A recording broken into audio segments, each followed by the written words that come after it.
Salut les amis, bienvenue dans cette nouvelle vidéo. Aujourd'hui on va parler d'un boîtier Cooler Master, un boîtier qui est arrivé il y a pas très longtemps sur le marché, qui est bourré d'innovation et qui passe pas inaperçu quand on le regarde. On va parler du SL600M de chez Cooler Master. On attaque tout de suite avec le design, on va faire un petit peu le tour du boîtier extérieur pour finir par l'intérieur. Comme on fait d'habitude, c'est le meilleur moyen de toute façon de vous présenter complètement ce produit. Et l'extérieur est très marquant sur ce boîtier parce qu'il y a beaucoup d'éléments très inhabituels par rapport à ce qu'on voit un petit peu partout en fait, tout simplement. D'aspect général, on a une tour qui est à la fois simple et classe, dans le sens où on l'imagine, quand on la voit en tout cas, aussi bien sur un bureau professionnel, d'architecte, de designer ou autre, que sur un bureau de gamer. Ça passe dans les deux cas. C'est la première chose qu'on remarque. Après, quand on commence à s'en approcher un peu plus, ça devient intéressant. Au niveau de la structure, déjà, il faut savoir que c'est une structure en acier, avec des panneaux en aluminium qui ne sont pas brossés ni anodisés.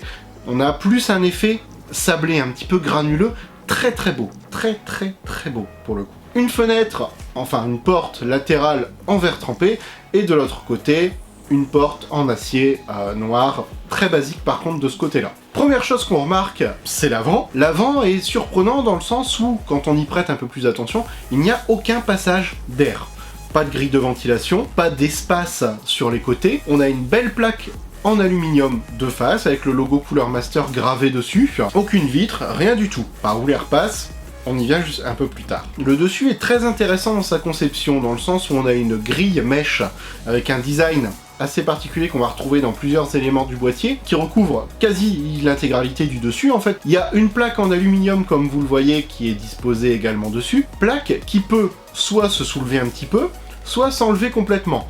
De base, elle ne gêne en rien le flux d'air, on le verra après, mais pareil, c'est modulable. Toujours sur cette partie-ci, on va avoir un premier point très intéressant sur le boîtier, en tout cas au niveau de la partie extérieure, c'est les ports USB. Sur la façade, on va en effet retrouver deux USB 3, deux USB 2, un USB type C, la prise jack pour le casque et le micro habituel. On va également avoir un petit bouton qui va servir à gérer les ventilateurs, donc avec plusieurs positions, height, low ou bien medium, également une position où on le laisse être géré par la carte mère, ça c'est très pratique parce que c'est très facile d'accès. La petite particularité de cette façade, c'est déjà que les ports USB sont transparents, le design surprend un petit peu sur le coup, mais une raison à ça, c'est que le petit carré au milieu c'est un capteur infrarouge, et quand vous passez votre main devant, une fois que la configuration est complète bien sûr, les ports USB s'illuminent. Ça fait gadget au départ, mais on va se rendre compte pendant la vidéo qu'en fait c'est extrêmement pratique. Le bouton Power, lui, se situe sur le dessus du boîtier, il reprend la forme du logo Cooler Master, il s'illumine également quand on met en route la machine, c'est très sobre dans le design, et moi je trouve ça très classe. Comme je vous disais, d'un côté on retrouve une vitre, de l'autre on retrouve un panneau noir classique. Là où on a encore des particularités, c'est au niveau de l'arrière. L'arrière est très fermé, très hermétique. On n'a pas du tout l'emplacement ventilateur en 120 ou 140 comme on a d'habitude à l'arrière. À la place, c'est une plaque complètement fermée qui ne peut pas se retirer. On a le traditionnel emplacement pour venir mettre les Shield de la carte mère. Et en dessous, nouvelle particularité encore une fois, on a les emplacements PCI Express horizontaux comme d'habitude, deux verticaux sur le côté, mais on peut également là dévisser cette plaque pour la faire tourner et nous permettre par exemple de mettre plusieurs GPU en position verticale, ce qui a complètement son sens quand on va voir ensemble en fait la technologie du boîtier, sa conception. On va s'apercevoir que ça a énormément de sens de faire comme ça. En dessous pareil, pas d'emplacement d'alimentation, juste une prise, l'alimentation est déportée, on va voir où est-ce qu'elle se situe à l'intérieur du boîtier. Le boîtier est très surélevé, il est sur des pieds qui sont en aluminium, il est très haut. Pour une raison simple, on va commencer tout de suite à parler technologie, c'est qu'il utilise ce qu'on appelle l'effet cheminée. Donc pour ceux qui ne savent pas ce que c'est, en fait dans un PC, l'air chaud monte, systématiquement. C'est le principe des montgolfières, c'est le principe d'un petit peu tout. L'air chaud monte. Ça, c'est le principe de base. Dans un PC traditionnel, ce qui se passe, c'est qu'on a l'air froid qui est aspiré par l'avant, qui se mélange à l'air chaud, qui est expulsé vers le haut ou vers l'arrière en fonction de la ventilation que vous avez installée. Dans ce boîtier-là, il est conçu de façon totalement hermétique comme on l'a vu. On a vu qu'il n'y avait pas de grille à l'avant, qu'il n'y avait rien du tout, parce que tout simplement, il n'y a pas de ventilateur à l'avant. Les ventilateurs qui amènent l'air frais dans le PC sont situés dessous. C'est pour ça également qu'il est très surélevé. On va faire la transition en même temps vers l'intérieur. Là, en effet, on va être sur deux ventilateurs Cooler Master de 200 mm situés en dessous en aspiration. Le principe de la cheminée étant que l'air frais va être aspiré par le bas, va être réchauffé dans la machine, va donc monter naturellement en étant en plus poussé par les ventilateurs pour être expulsé par le haut, la fameuse grille modulable que je vous ai montré en début de vidéo. J'en parle tout de suite, pourquoi? Parce que ça rejoint l'idée de montage des cartes graphiques en position verticale, tout simplement. Et cette conception, en fait, va avoir un impact sur tout l'intérieur du boîtier. On va commencer par le bloc d'alimentation qui, comme je vous ai dit, est déporté. Il est déporté à l'avant du boîtier. Il va être mis en position, au lieu d'être à lima plat, on va être sur une position tout simplement verticale. L'avantage, c'est que l'emplacement de l'alimentation est complètement modulable. On va pouvoir accepter des alims ATX standard, petit modèle, tout comme là les gros modèles de chez Cooler Master, en l'occurrence la V1200 Platinum, passent sans problème dedans. Le cache alim qui est en dessous est modulable, on peut régler sa taille, ce qui permet de faire cache câble en même temps, autant le préciser tout de suite, et ça permet d'accepter des très grandes alimentations. Pareil, dans le boîtier, il va y avoir à plusieurs endroits des petits supports qui peuvent soit accepter des pompes water cooling, soit sur lesquels vous allez pouvoir venir placer vos disques durs. En l'occurrence, dans cette configuration-là, les disques durs, je les ai placés à l'avant, là où traditionnellement on a les ventilateurs d'entrée ou de water cooling pour ceux qui mettent le water cooling à l'avant. Là non, là j'ai mes deux disques durs, comme vous voyez, qui sont devant. Le système de fixation des disques durs, je fais une petite parenthèse dessus parce que je l'ai trouvé génial. Au lieu de venir dans le support et de visser à l'extérieur, là on vient mettre 4 petites vis dans le disque dur directement, et on vient les glisser dans des supports en caoutchouc pour limiter les vibrations.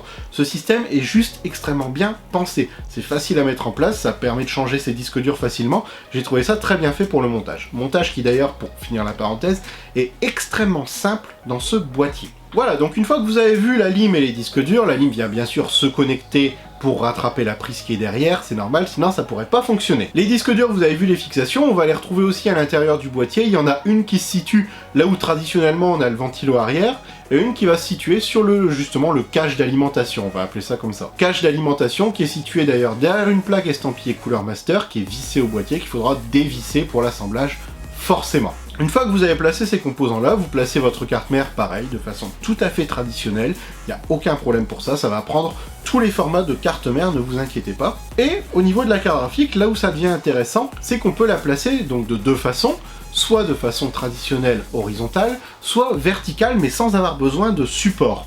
On va pouvoir directement venir fixer, je vais parler pour tout le monde, la rallonge PCI Express, qui n'est pas fournie avec. Je précise tout de suite, c'est un petit peu dommage parce que le boîtier est clairement pensé pour mettre une carte graphique en position verticale, mais la rallonge n'est pas fournie avec, et c'est un petit peu dommage. Et on rattrape l'idée que je vous lançais tout à l'heure par rapport à la ventilation. Comme je vous expliquais, on aspire l'air frais par le bas. L'avantage, c'est que le premier composant avec lequel il va être en contact, c'est la carte graphique. Carte graphique qui va donc être très bien refroidi, mais qui va aussi du coup transmettre toute sa chaleur aux composants du dessus. Ça, c'est un petit peu le point faible. Si vous refroidissez votre PC par air, faut bien avoir conscience qu'il va capter surtout de l'air chaud au niveau du processeur. Si vous mettez votre carte graphique en position horizontale, l'inconvénient c'est que le flux d'air est un petit peu cassé et il y a beaucoup plus d'air chaud qui va arriver en haut. Ça, c'est dommage. Bien qu'il y ait de la place, hein. Vous inquiétez pas, l'air circule, il y a de la place. Par contre, si vous la mettez en position verticale, l'air va circuler de chaque côté de la carte graphique. Déjà, ça offre un meilleur refroidissement. Ça fait qu'il y a plus d'air frais qui arrive au niveau du processeur aussi si vous refroidissez par air. Le mieux restant de refroidir par un water cooling, bien sûr. Au niveau de la carte graphique, justement, tant qu'on y est, il va accepter des cartes jusque 308 mm maximum. Là, c'est une 2080 Ti Strix de chez Asus. Ça passe sans problème dedans. Il n'y a aucun souci à vous faire.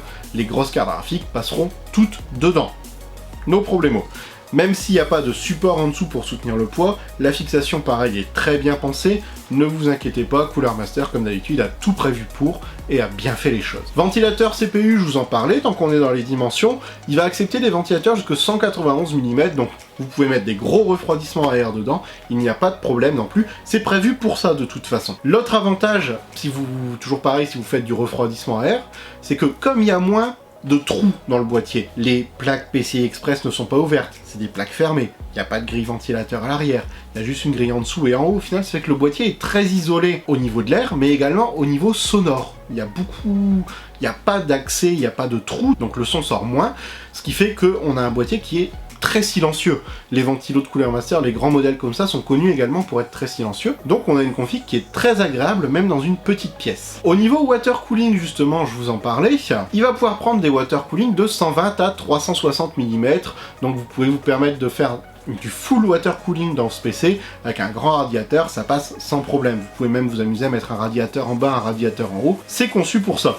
Pareil, au niveau modularité, c'est un effet miroir, c'est-à-dire que la configuration ventilo ou radiateur que vous mettez en bas, vous pouvez la mettre en haut. Le haut va accepter des ventilateurs jusqu'à 200 mm lui aussi. Vous allez pouvoir mettre, que ça soit en bas ou en haut, 3 ventilateurs en 120 ou 2 ventilateurs en 140 ou 200 mm au choix. Ça, c'est à vous de décider, mais vous pouvez vous faire plaisir à ce niveau-là également. Faire attention à une chose par contre si vous faites du water cooling, c'est que en bas, il y a l'espace du coup avec la carte graphique si vous la mettez en verticale qui est un petit peu plus restreint, donc bien prendre ça en compte quand vous choisissez le radiateur et les ventilos en termes d'épaisseur. Au niveau de sa conception, toujours pareil pour la ventilation, quelque chose de très sympa, c'est que sur la partie du haut, on n'est pas obligé de mettre les ventilateurs dans le boîtier, on peut les mettre au-dessus, entre le châssis et le support mesh qui est juste au-dessus. Il est même plutôt pensé pour ça en fait. Là par exemple dans la configuration que j'ai faite, le radiateur du water cooling se situe dans le boîtier, et les ventilateurs sont juste au-dessus du boîtier. En termes de température, j'ai aucun souci, ça ventile tout à fait bien. Même avec la plaque fermée, comme vous voyez derrière moi, il n'y a pas de problème de ventilation. La grille est suffisamment dégagée pour permettre une bonne évacuation de la chaleur. Après, si vous voulez encore plus d'évacuation pour une ventilation entre guillemets un peu plus extrême, vous soulevez la plaque ou vous l'enlevez carrément. Il y a juste à tirer dessus, rien à dévisser. Et vous avez toute la grille du coup qui est accessible pour la ventilation, être encore plus importante en fait, tout simplement. Sur un bureau en plus, il va se placer facilement, il fait que 13,4 kg, c'est un poids qui est quand même relativement léger pour ce type de boîtier. Au niveau du design, il est classe, au niveau du prix, il est très abordable aussi, je trouve, par rapport à la prestation qu'on propose, c'est toujours pareil, je parle en termes de rapport prix-prestation, puisqu'on est aux alentours des 200 €. Moi personnellement, je trouve ça abordable.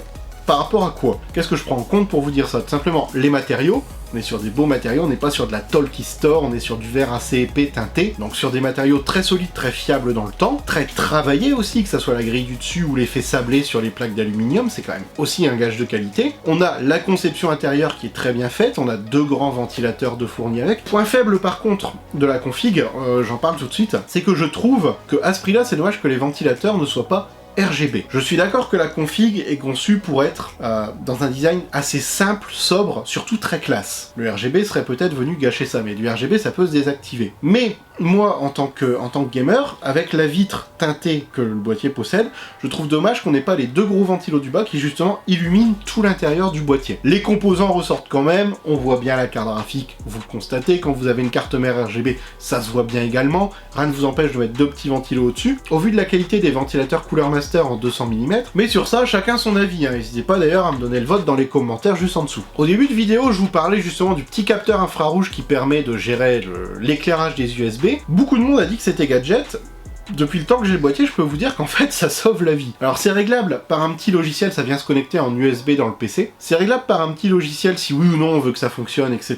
Tous les réglages sont possibles dessus. En fait, c'est vachement pratique parce que moi qui travaille beaucoup au soir sur mes montages vidéo, sur des transferts de fichiers, c'est vrai que sur d'autres boîtiers, on cherche un peu le sens, on galère un peu, etc. Là, ça détecte l'approche de la main, les ports s'illuminent, on connecte sa clé USB, on est sûr de rien abîmer puisqu'on a la visibilité sur ce qu'on fait. Et c'est très bien. Le seul regret que j'ai, c'est que justement, il n'y ait que les ports USB d'illuminés, qu'il n'y ait pas l'USB-C et par exemple les prises casque et micro à côté, qui le soient également. Ça aurait été vraiment toute la façade complète, ça aurait pu être très sympa. Mais on va à l'essentiel, on a les ports USB, c'est une petite innovation, il y a peu de mémoire, il n'y a même pas de boîtiers qui ont ça, dites-moi si je me trompe, mais c'est extrêmement bien fait, très discret, très efficace, on a même l'impression limite d'être un Jedi, on arrive, allume-toi. Et le boîtier, les ports USB s'allument, enfin ça devient un jeu à force, et moi je trouve ça génial. En tout cas pour le prix, c'est vraiment un boîtier que je vous recommande.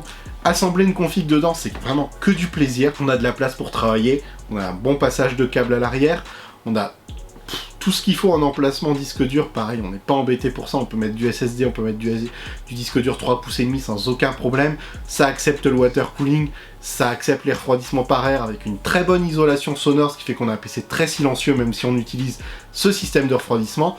Bref, c'est que du bonheur et je vous le conseille vraiment. Voilà les amis, tous les liens si vous intéressent sont en description, les liens vers le site Cooler Master et la page du boîtier du coup sont en description aussi.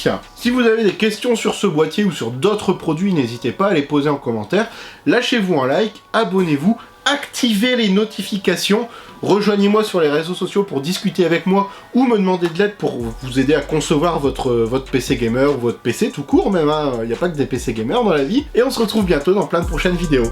Ciao!